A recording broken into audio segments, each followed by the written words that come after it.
Hello, this is Coach Lydia Knight, and we are ending eating disorders and freeing women from every cage.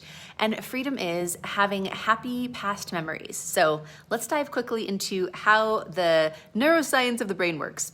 So the reticular activating system is a mechanism in our brains where we essentially find what we're focused on, and whatever we currently believe, we're gathering evidence for that, and our brains actually block out things that would challenge what we currently believe. And so quick example, you're shopping for a red Toyota, and then all of a sudden you see red Toyotas all over, and it's not that there were more driving out there on the street, it's that that's what you were focused on. So when our lives are so focused on being in this struggle with food, and when we're focused on the emotions of shame and injustice and misery and frustration, and when our focus emotionally and mentally is in that place, a really awful and miserable thing that happens is our brain brings to our attention and our awareness and our memories and what's currently happening the things that match with that. So if we have a frequency of shame and anger and regret, then in our past memories, our brain is like, oh, here's a time where you felt shame. Oh, here's a thing that you're really angry about. Oh, here's an injustice that happened. And so it just amplifies that. It makes it worse and worse and entrenches us in that.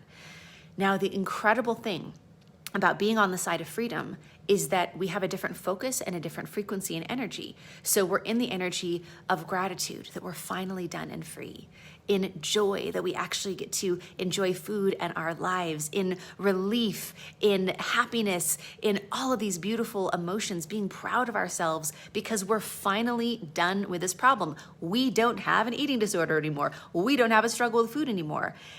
And what's so beautiful is that our brains start going back through our lives and our memories, and the things that were hidden from us before, the joy and the gratitude and all of those sorts of memories start popping up for us, because now our brain isn't hiding them from us because we're in a state of misery. It's actually presenting them to us because we're in a state of joy.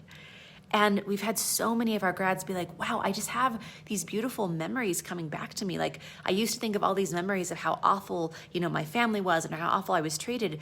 And now I'm having memories of like, oh, we went to the lake that time and it was a really wonderful time. And, my brother said this really awesome thing to me. And, my dad was really encouraging when I, did this in my life. And all of these beautiful, joyful memories get to come back because it is a match to the state that we are in on the side of freedom. And it is an absolute joy. And for your next step to freedom, go to lifewithlydia.com.